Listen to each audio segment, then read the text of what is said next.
Thousands of truck drivers are currently on strike across Australia as they fight back attacks on their jobs.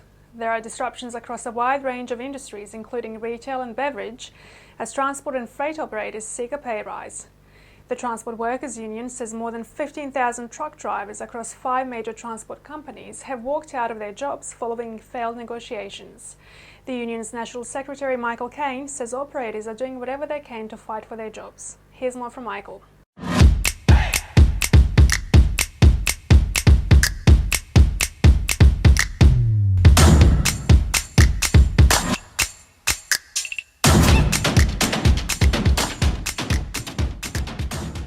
Thanks, Michael, for joining us here today. What exactly is going on? Where are these truck drivers from and what are they protesting about?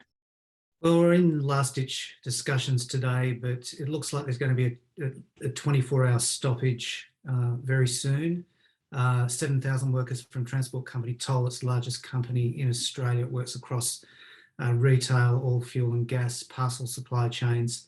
And in the coming weeks, we now have authorisation to take action, if necessary, at FedEx, StarTrack and Linfox. These are very large transport companies in Australia. And the problem we've got is that each of them, we think, under pressure from the new systems put in place by Amazon and Uber, attacking the job security of workers. So they're seeking to introduce second-tier arrangements, inferior wage arrangements for new starters in these companies.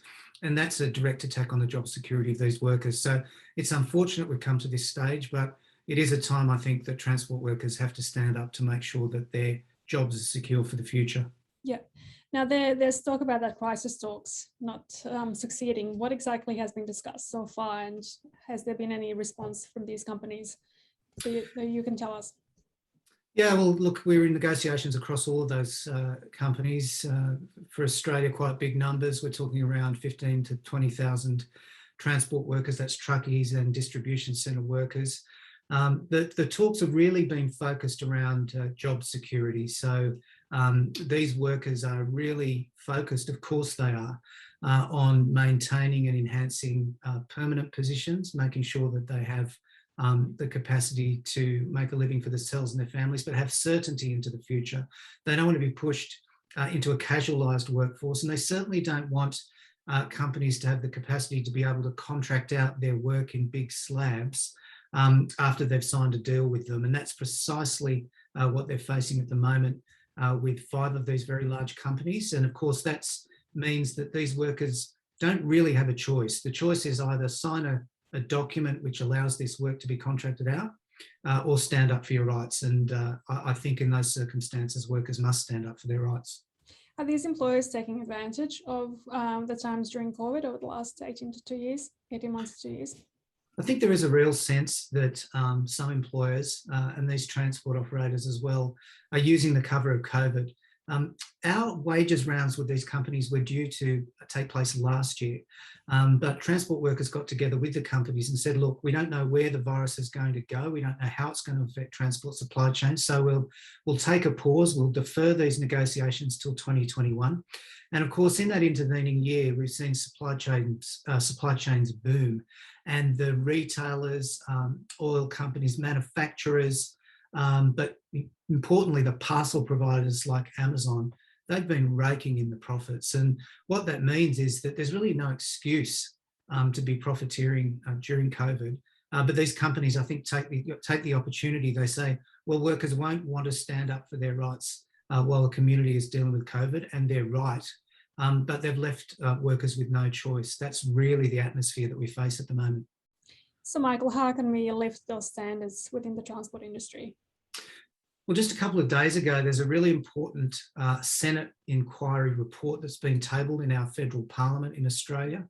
It's the work of 2 years of the Senate committee that's gone around the country and asked the industry what is needed to lift standards. And it's a really powerful document that sets out 10 recommendations for reform of the industry. One of those is critical. It says that there needs to be some intervention, some regulatory intervention, to make sure that the likes of Amazon can't create workforces that exist outside of the normal protections that employees enjoy, because they're dragging down standards. They're forcing good companies like our transport companies in Australia to take shortcuts and to join that downward spiral. And this is a really important recommendation, and it's important Senate recommendations that have been put into the Parliament. And we would say to those transport companies that we're negotiating with at the moment, sign a good deal with us, as you have done in the past, good job security deal, and then we'll go with you hand in hand to the federal Parliament and make the case to put in place sustainable terms and conditions for our industry. That's the way to deal with this crisis. Yeah. What sort of effects is this having on the supply chain industry as a result of the stoppages? Well, there will be interruptions to supply chains. Unfortunately, that's what happens when you strike. It's actually the objective of strikes, to disrupt work so that employers understand the gravity of the situation. They understand how serious their workforce is to protect their job security. And we don't want that to occur. The companies can prevent that. But it's likely that supermarket supply chains and parcel supply chains will be interrupted as we go through these strikes. Yeah. What else would you like to add? Is now a good time to be protesting during the COVID times? And it is a difficult time. It's any time that workers withdraw their labour and stop the work of a company, particularly in transport, it's a difficult time. And in COVID, it's very difficult. But the attack on transport workers' job security is now. It's not some other time. It's not some non-COVID time. And we deferred bargaining with these companies until we saw how supply chains in transport would go. They've been booming. So there's really no excuse here for these companies to be holding out. They should sign on the dotted line to job security provisions.